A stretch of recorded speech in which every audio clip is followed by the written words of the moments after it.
Hi,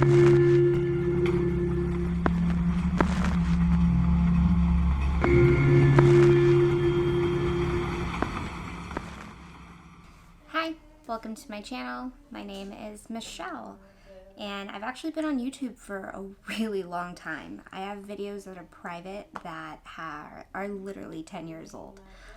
This is the first time I've ever sat down to actually make a video about something that I have experienced.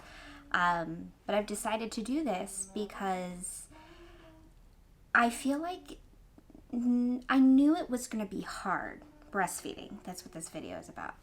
So I decided to make this video about breastfeeding because I just think it's important to talk about. And I was very fortunate and actually had some really great resources at my disposal to help me be successful at it.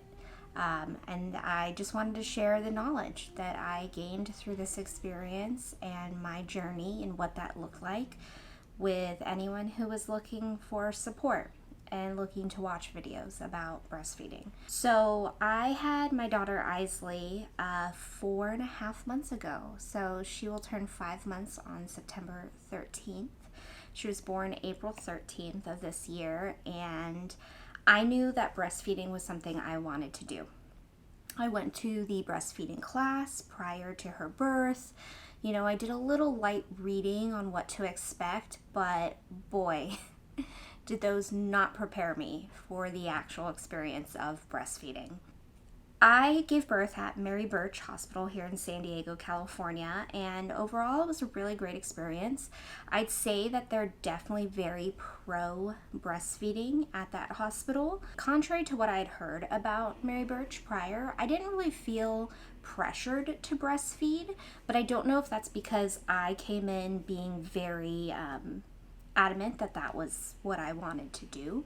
So we delivered relatively quickly, and I think I'll make another video about all of labor and delivery, so I don't want to go too much into detail, but they do immediate skin to skin for a minimum of 2 hours when you deliver vaginally at Mary Birch. So I delivered her, they immediately put her onto my chest. So we immediately had skin to skin for those first 2 hours after birth. And about an hour or so into that time, my nurse actually was like, hey, do you want to see if she will latch, or if she's hungry, or if, you know, you want to breastfeed her? And I was like, sure, completely not knowing what the hell was going on. So I was already, you know, topless essentially, and Isley latched immediately. She knew what to do, and it was wild to me, but she latched immediately. I only was producing colostrum at that time, and when they're born, their stomachs are little itty bitty, so there wasn't really the necessity for milk yet. But at that time, I was like, wow, we're doing it. It's gonna happen. And it was amazing, right? So they have these like charts in the hospital where you have to mark, you know, when you feed your baby. They recommend, you know, feeding every 2 to 3 hours. And so initially I thought it was going pretty okay. She was latching. I knew she wasn't really eating. I knew it was just colostrum that she was getting at that time. And fast forward to about a day into our postpartum journey of breastfeeding, we stayed at the hospital for two full days. And at Mary Birch, they actually have lactation specialists who will come and talk to you and help you. So at our first lactation specialist meeting, a full day after Isley had been born, it went really well. You know, like she taught me some different ways to hold her, which I was like familiar with, but I hadn't done. We talked about like what the latch should look like, and you know, I felt really confident in all of that. And so we left that first lactation specialist meeting feeling, you know, like we're gonna get it. Like it was gonna be good.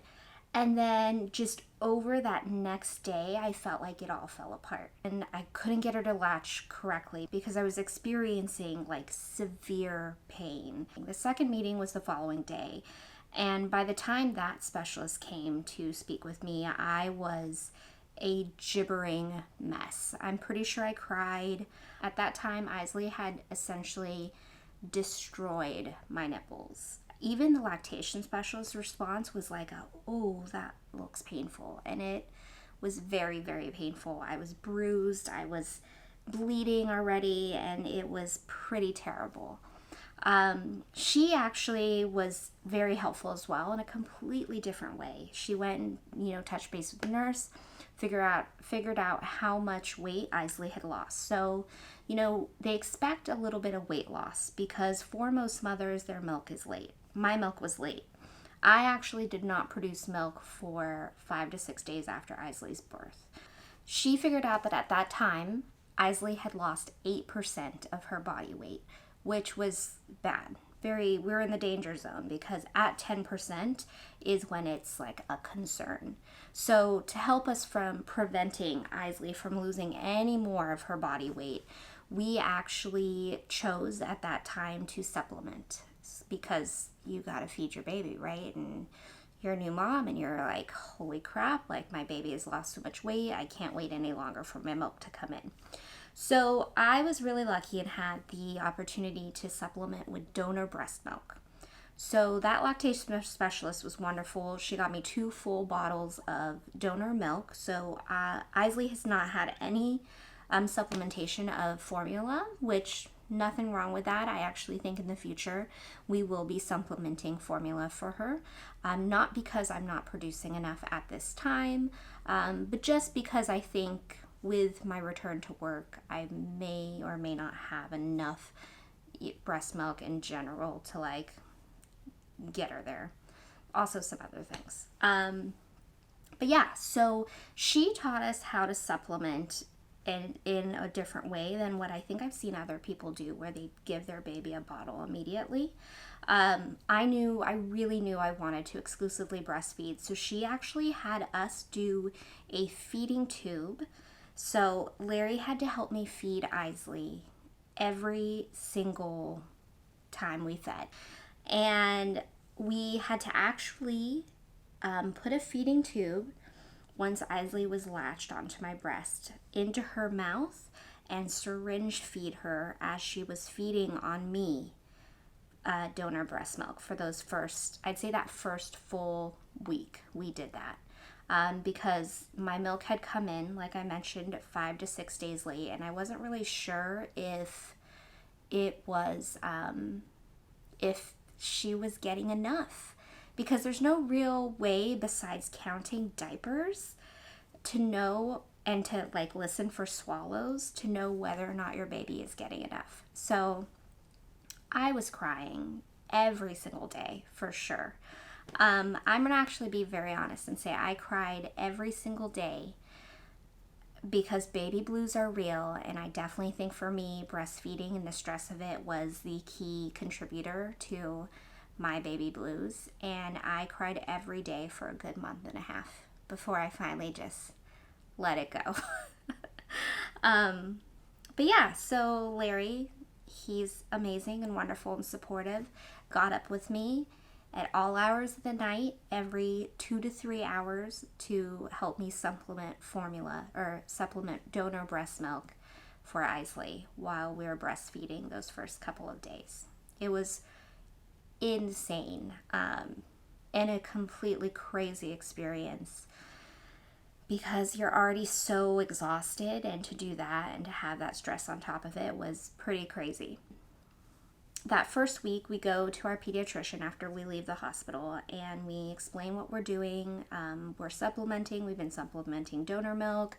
My milk has not come in yet. She said not to worry, that my milk should come in, essentially any day between that appointment and our next appointment. And it's true, it did happen. I did finally get my milk in by, like I said, 5 to 6 days postpartum. But at that time, as she was looking at Isley, she actually knew immediately, and this was something I had kind of suspected from the beginning, especially because we had some friends share with us that they had this issue with their baby. And I kind of thought that Isley might have a tongue tie, especially because of the amount of pain I was experiencing, the difficulties with me getting her to latch correctly and deep enough. And especially like what I was seeing on my nipples seemed to be all symptoms of a tongue tie. And our pediatrician is amazing. If you live in San Diego and in central San Diego and you're looking for a pediatrician, hit me up. I would love to share with you who I go to because she is like amazing. So she knew, looking at Isley immediately, that Isley had a tongue tie. And she looked at me and she asked me, are you experiencing, pain? Does it feel like she's gnawing on you? Are you cracked and bleeding?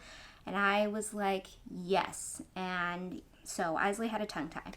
Once our pediatrician had determined that Isley had a tongue tie, I had a couple of days, basically, I think it was 2 days, to decide whether or not I wanted to move forward with lasering Isley's tongue tie.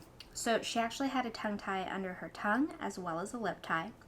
These were preventing her from being able to latch deeply enough for us to successfully be breastfeeding, and for it to not cause me pain. So I talked really in-depthly with Larry because obviously he's definitely very much a part of that decision, and he was incredibly supportive. He wanted, to let me know that he backed whatever decision I came to in regards to that, as well as, he thought it was for the best for her so that she would be able to breastfeed with me. And so I believe that was on a Wednesday, and then on that Friday we went in. This is Isley's first week of life, and we had them laser her tongue tie. So we're lucky that our pediatrician actually lasers and they don't clip the tongue ties, because some pediatrician office actually just take scissors to it and clip it, and I think that's pretty, I think if that were the case, it wasn't something that I would have decided to go forward with, but because they do laser, it seals up that cut immediately. My pediatrician's husband, who is another doctor at the office, he's actually the one who does them, and we came in, we said, yes, we want to do it. She was like, great, let me see if my husband can do it today because we're going on vacation. Also, they let us know that it was, if you're going to do a tongue tie revision, you want to make sure to get it done within those first 2 weeks.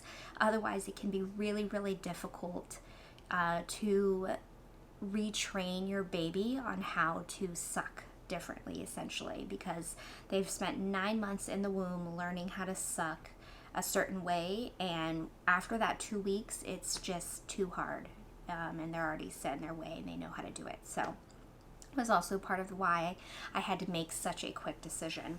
So our pediatricians actually had us go on the complete opposite end of the pediatrician office. They literally put us in the room furthest away from where they were going to do this, and you're not in the room for it with my pediatricians, which I'm really thankful for, because Isley was just a couple of days old and I was already feeling so much mom guilt. And I did cry about, putting her through this, essentially. And him and another nurse complete it. They just hold her. I'm pretty sure they strap the baby down to keep them still. And then he just goes in with his little laser and just clip, and then it's done. It was so fast. Like, we were waiting no more than 10 minutes. And then at that time, you immediately breastfeed your baby. And you guys, it was like night and day. Like, she was able to just immediately latch on very deeply and breastfeed, and it did not bring me any pain. It was insane. And that was a bit of relief. Like, I was like, wow, okay, this was the right decision, Afterwards, you have to essentially massage where the tongue ties and the lip ties were revised.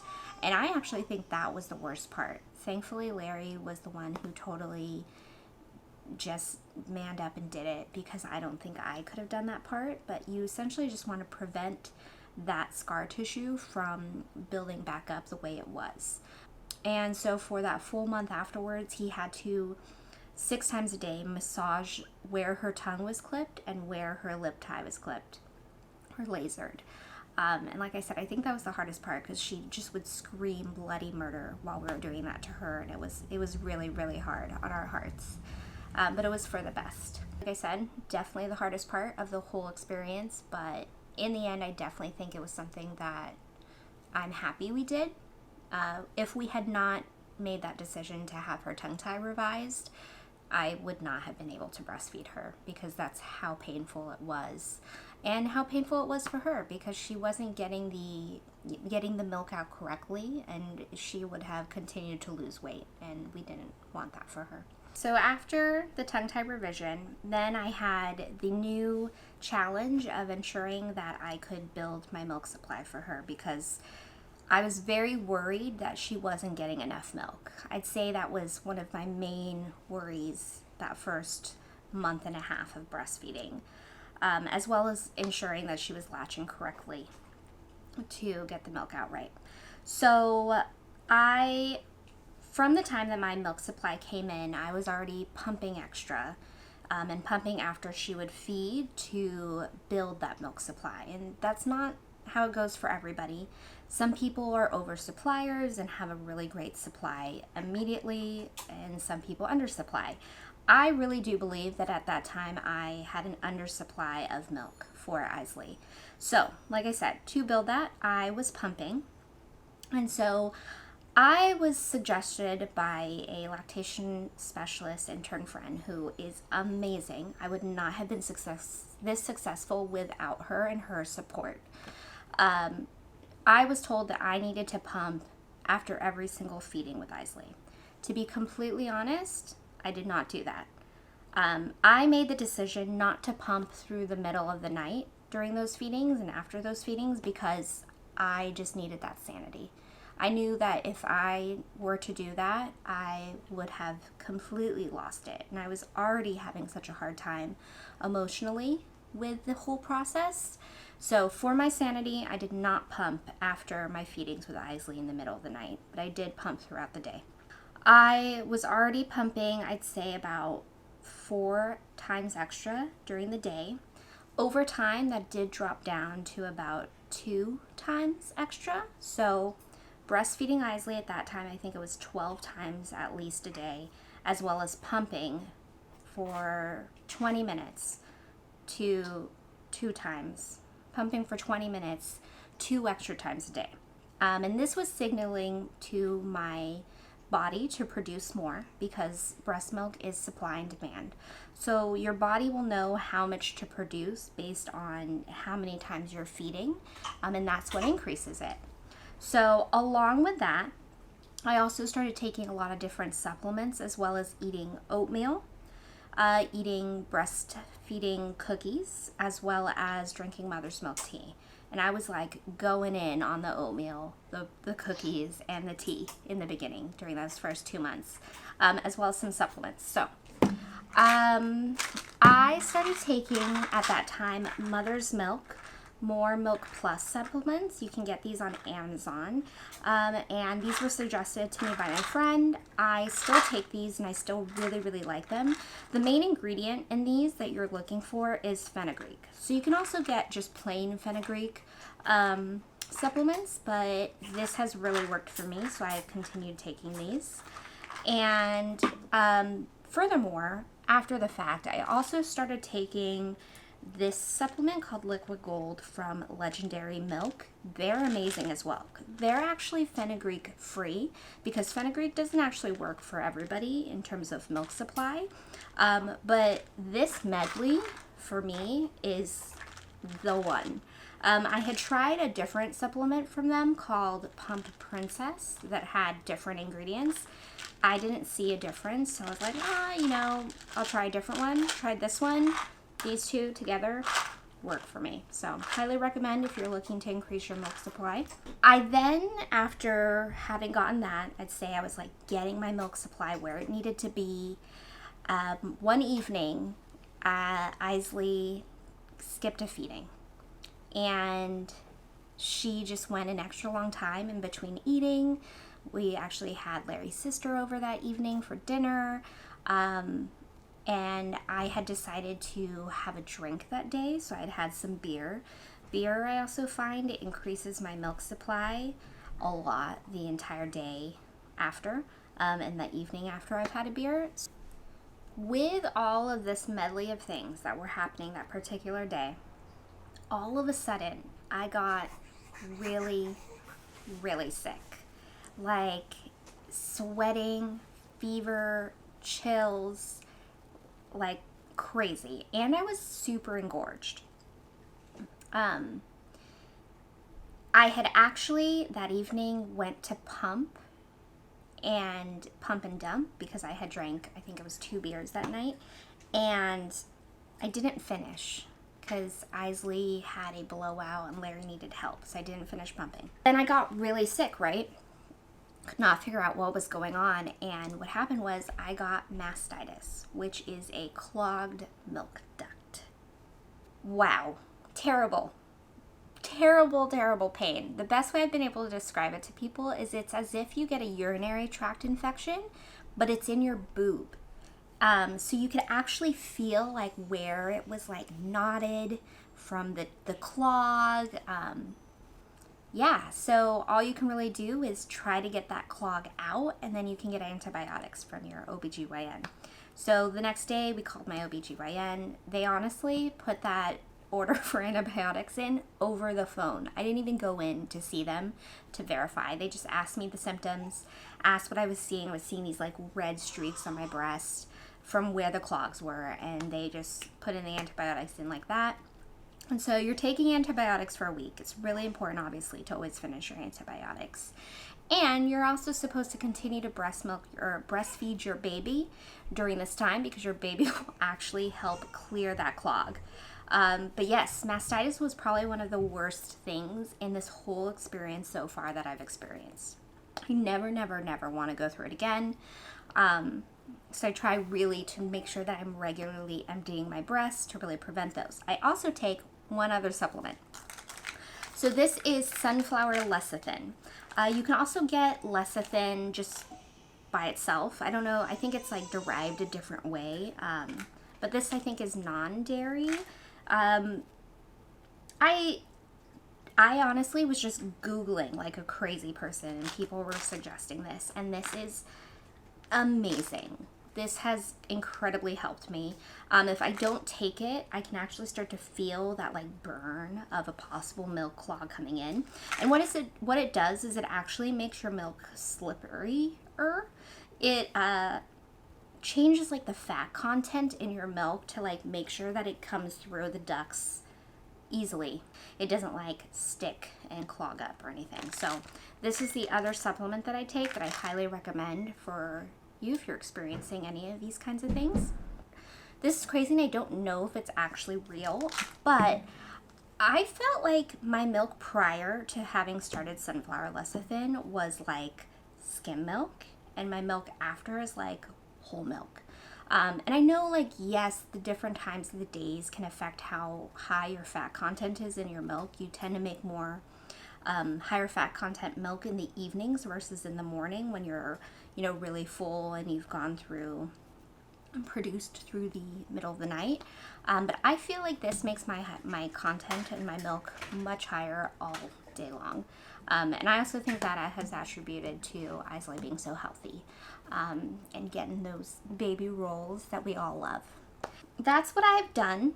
This has been my journey thus far. Sorry if this video is just kind of like a rambling of thoughts. I've never really done this before, but it was just stuff I wanted to share with, honestly, anyone who was looking and needed support or needed any guidance. And this is just what's worked for me, as well as just my journey with breastfeeding. I'm so proud to say that I've been able to breastfeed Isley exclusively for her entire life thus far. And like I said, she'll be 5 months on September 3rd, and I'm really, really proud of that. accomplishment. My personal goal is to get to at least 6 months, which I definitely think I'm going to be able to do. And my stretch goal is 1 year. I really want to breastfeed Isley for 1 year. We introduced a bottle to her at about 3 to 4 weeks, so she takes a bottle pretty easily. With me returning to work, I've built up a stash of breast milk using the Haka, which is amazing. Highly recommend also for breastfeeding mothers. I feed her on one side, I hawk on the other. My freezer is full of a stash for her. So with all of this, I'm hoping that I'll hit 1 year of breastfeeding with her. So another thing I forgot to mention was the nipple balm that I used. I was given a sample of the Lancinol one at our hospital, and I honestly really did not like it. So instead, at my baby shower, I had requested this on the registry. My wonderful friend Trisha got it for us, and I actually loved it. She got it off Amazon. It is made by Cora. They're that brand that makes like really natural tampons and pads and such. They also make a organic nipple balm, which was wonderful. So highly recommend as well. So I'm going to go ahead and include some links in the description for you guys to some of the products that I've mentioned in the video today. Like I said, let me know if you have any other questions. Definitely, if you like the video you guys watched today, definitely like and subscribe. I plan on making more content in regards to babies and my experience as a new mom, as well as I make a lot of daily vlogs and weekly vlogs just of Isley and I's day-to-day life with us and my family and Larry and just what we do and fill our time with. So thank you so much, and I will see you guys in the next video.